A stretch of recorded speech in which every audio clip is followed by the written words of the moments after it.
ವಿಡಿಯೋಗೆ ನಿಮ್ಮೆಲ್ಲರಿಗೂ ಸ್ವಾಗತ. ಇವತ್ತು ನಾನು ನಿಮಗೆ ಈ ವಿಡಿಯೋ ಮುಖಾಂತರ ನಿಮ್ಮ ನಂಬರ್ ಯಾರಾದರೂ ಬೇರೆಯವ್ರು ಯೂಸ್ ಮಾಡ್ತಿದ್ದಾರೆ ಅಥವಾ ಸೇಮ್ ನಿಮ್ಮದು ಡೀಟೇಲ್ಸ್ನ ಕೊಟ್ಟು ನಿಮ್ಮ ನಂಬರ್ನೇ ಡೂಪ್ಲಿಕೇಟಾಗಿ ಯೂಸ್ ಮಾಡ್ತಿದ್ದಾರೆ ಅಂತ ನೋಡಬೇಕು ಅಂದರೆ ಅದನ್ನು ಹೇಗೆ ಯೂಸ್ ಮಾಡೋದು ಅಂತ ತಿಳಿಸ್ಕೊಡ್ತೀನಿ ಬನ್ನಿ. ನೀವು ಪ್ಲೇಸ್ಟೋರ್ಗೆ ಹೋಗಿ ಡೈರೆಕ್ಟು ಸಂಚಾರ್ ಸಾಥಿ ಅಂತ ಆ್ಯಪ್ ಇದೆ, ಇದನ್ನು ಸೆಲೆಕ್ಟ್ ಮಾಡ್ಕೋಬೇಕು.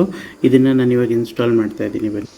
ಸೊ ಇದು ಇವಾಗ ಇನ್ಸ್ಟಾಲ್ ಆಗಿದೆ. ಇದನ್ನು ಡೈರೆಕ್ಟಾಗಿ ಓಪನ್ ಮಾಡಿದ್ರೆ ನಿಮ್ಗೆ ಈ ರೀತಿ ಪೇಜ್ ಓಪನ್ ಆಗುತ್ತೆ. ಇಲ್ಲಿ ನಿಮಗೆ ಲ್ಯಾಂಗ್ವೇಜ್ನ ಸೆಲೆಕ್ಟ್ ಮಾಡ್ಕೊಳ್ಳೋಕೆ ಆಪ್ಷನ್ ಇದೆ. ಕನ್ನಡ, ಹಿಂದಿ, ಬೇರೆ ಬೇರೆ ಲ್ಯಾಂಗ್ವೇಜಸ್ ಇದೆ. ನಿಮ್ಗೆ ಯಾವ ಲ್ಯಾಂಗ್ವೇಜ್ ಬೇಕೋ ಅದನ್ನು ಸೆಲೆಕ್ಟ್ ಮಾಡ್ಕೋಬೋದು. ನಾನು ಇವಾಗ ಇಂಗ್ಲೀಷ್ ಸೆಲೆಕ್ಟ್ ಮಾಡಿ ಪ್ರೊಸೀಡ್ ಮಾಡ್ತಿದ್ದೀನಿ. ಒಂದು ಸಲ ಸೆಲೆಕ್ಟ್ ಮಾಡಿದ್ಮೇಲೆ ನೀವು ಇಲ್ಲಿ ಏನೇನು ನೋಡ್ಬೋದು ಅಂತ ಇದೆ ನೋಡಿ. ಸಸ್ಪೆಕ್ಟೆಡ್ ಫ್ರಾಮ್ ಕಮ್ಯುನಿಕೇಷನ್ ಇದ್ದರೆ ಇದು ಮಾಡ್ಬೋದು. ನಿಮ್ಮ ಮೊಬೈಲ್ ಏನಾದರೂ ಹ್ಯಾಂಡ್ಸೆಟ್ ಬ್ಲಾಕ್ ಆಗಿದೆ ಅಂದರೆ ನೀವು ಅದನ್ನು ನೋಡಿ ಅದನ್ನು ಬೇಕಾದರೆ ಇದು ಮಾಡ್ಬೋದು. ನಿಮ್ಮ ಮೊಬೈಲ್ ಕನೆಕ್ಷನ್ನು ನಿಮ್ಮ ನೇಮಲ್ಲೇ ಇದೆಯಾ ಅಥವಾ ಬೇರೆಯವ್ರ ಹೆಸರಲ್ಲಿ ಇದೆಯಾ ಅಂತ ನೀವು ನೋಡ್ಕೋಬೋದು. ಮತ್ತು ಏನಾದರೂ ಇಂಟರ್ನ್ಯಾಷನಲ್ ಕಾಲ್ಸ್ ಏನಾರು ಬರ್ತಾ ಇದ್ದರೆ ವಿತ್ ಇಂಡಿಯನ್ ನಂಬರಿಂದ ಅದರಿಂದ ನಿಮ್ಗೆ ಏನಾರು ತೊಂದರೆ ಆಗ್ತಿದೆ ಅಂದರೂ ಕೂಡ ನೀವು ಇದನ್ನು ರಿಪೋರ್ಟ್ ಮಾಡ್ಬೋದು. ಸೊ ಸಂಚಾರಿ ಆ್ಯಪಲ್ಲಿ ನಿಮ್ಗೆ ಇಷ್ಟೆಲ್ಲ ಆಪ್ಷನ್ಸ್ ಇದೆ ನೀವು ಸೆಲೆಕ್ಟ್ ಮಾಡೋಕ್ಕೆ. ನೆಕ್ಸ್ಟ್ ಎಕ್ಸ್ಪ್ಲೋರ್ ಅಂತ ಹೋಗಿ ಪ್ರೊಸೀಡ್ ಕೊಟ್ಟರೆ ನಿಮಗೆ ರಿಜಿಸ್ಟ್ರೇಷನ್ ಒನ್ ಟೈಮ್ ರಿಜಿಸ್ಟ್ರೇಷನ್ ಆಗಬೇಕು ಅಂದರೆ ಅದು ನಿಮಗೆ SMS ಮುಖಾಂತರ ನಂಬರ್ ಕಳಿಸುತ್ತೆ. ಆ SMS ಆ್ಯಕ್ಟಿವೇಷನ್ ಆಗಬೇಕು ಅಂದರೆ ನೀವು ಪರ್ಮಿಷನ್ಸ್ನ ಎನೇಬಲ್ ಮಾಡಬೇಕು. ಸೊ ಪರ್ಮಿಷನ್ ಎನೇಬಲ್ ಮಾಡೋಕ್ಕೆ ಈ ರೀತಿ ಪ್ರೊಸೀಡ್ ಇದೆ. ಒಂದು ನೀವು ಫೋನ್ ಕಾಲ್ಸಿಗೆ ಪರ್ಮಿಷನ್ ಕೊಡಬೇಕು ಮತ್ತು SMSಗೂ ಕೂಡ ಪರ್ಮಿಷನ್ ಕೊಡಬೇಕು. ನೀವು ಒಂದು ಸಲ ಪರ್ಮಿಷನ್ ಕೊಟ್ಟಾದಮೇಲೆ ನಿಮ್ಮದು ಇಲ್ಲಿ ಇದರಲ್ಲಿ ನೀವು ನಿಮ್ಮ ಹೆಸರನ್ನ ಹಾಕಿ ರಿಜಿಸ್ಟರ್ ಆಗ್ಬೋದು. ಈಗ ನೋಡಿ ನಾನು SMS ಕೇಳ್ತಾ ಇದೆ. SMS-ಗೆ ನಾನು ಸೆಂಡ್ ಅಂತ ಕೊಟ್ಟೆ. ಸೊ ಇದು ಏನು ಮಾಡುತ್ತೆ, ನಿಮ್ಮದು SMS ಕಳಿಸಿ ನಿಮ್ಮ ಮೊಬೈಲ್ನ ಡಿವೈಸ್ನ ರಿಜಿಸ್ಟರ್ ಮಾಡುತ್ತೆ ಆ್ಯಪಿಗೆ. ಒಂದು ಸಲ ಮೊಬೈಲ್ ಡಿವೈಸ್ ರಿಜಿಸ್ಟರ್ ಆದಮೇಲೆ ನಿಮಗೆ ನೋಡಿ ನಿಮ್ಮದು ಯಾವ್ಯಾವ ನಂಬರ್ ಇದೆ ಈ ಎರಡೂ ನಂಬರ್ ನಿಮ್ಮ ಮೊಬೈಲಲ್ಲಿ ಏನೇನು ಯೂಸ್ ಮಾಡ್ತಿರ್ತೀರ ಅವೆರಡೂ ನಂಬರ್ ಆಟೋಮೆಟಿಕ್ಕಾಗಿ ಸೆಲೆಕ್ಟ್ ಆಗಿ ಅವೆರಡೂ ನಂಬರು ಈ ಮೊಬೈಲ್ ಡಿವೈಸ್ಗೆ ಮತ್ತು ಸಂಚಾರಿ ಆ್ಯಪ್ಗೆ ರಿಜಿಸ್ಟ್ರೇಷನ್ ಆಯಿತು ಅಂತ ಬಂತು. ಇವಾಗ ಓಕೆ.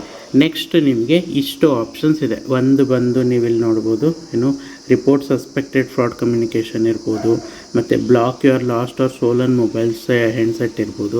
ನೀವೇನಾದರೂ ಬ್ಲಾಕ್ ಮಾಡಬೇಕು ಅಂದರೆ ಬ್ಲಾಕ್ ಮಾಡ್ಬೋದು. ಮತ್ತು mobile connection with your name ಅಂತಿದೆ. ನಾನು ಈ ಡೀಟೇಲ್ಸ್ನ ನಿಮಗೆ ಇವತ್ತು ತಿಳಿಸ್ಕೊಡ್ತೀನಿ.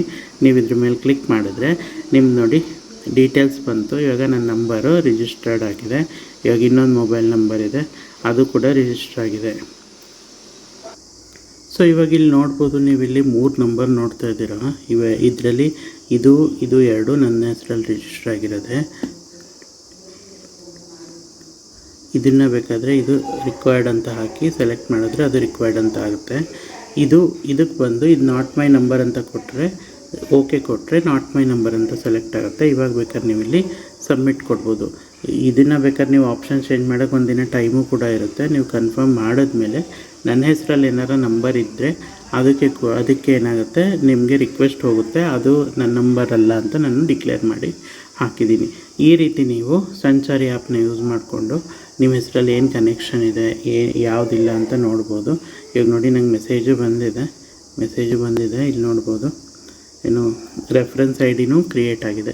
ಸೊ ಈ ರೀತಿ ಸಂಚಾರಿ ಆ್ಯಪ್ನ ಯೂಸ್ ಮಾಡಿಕೊಂಡು ನೀವು ನಿಮ್ಮ ಹೆಸರಲ್ಲಿ ಯಾವ್ಯಾವ ರಿಜಿಸ್ಟರ್ ನಂಬರ್ ಇದೆ, ಯಾವುದ್ಯಾವ್ದು ನಂಬರ್ ಇಲ್ಲ ಅಂತ ಕ್ಲಿಕ್ ಮಾಡಿ ಸಬ್ಮಿಟ್ ಮಾಡೋದ್ರಿಂದ ನಿಮಗೆ ಬೆನಿಫಿಟ್ಟು.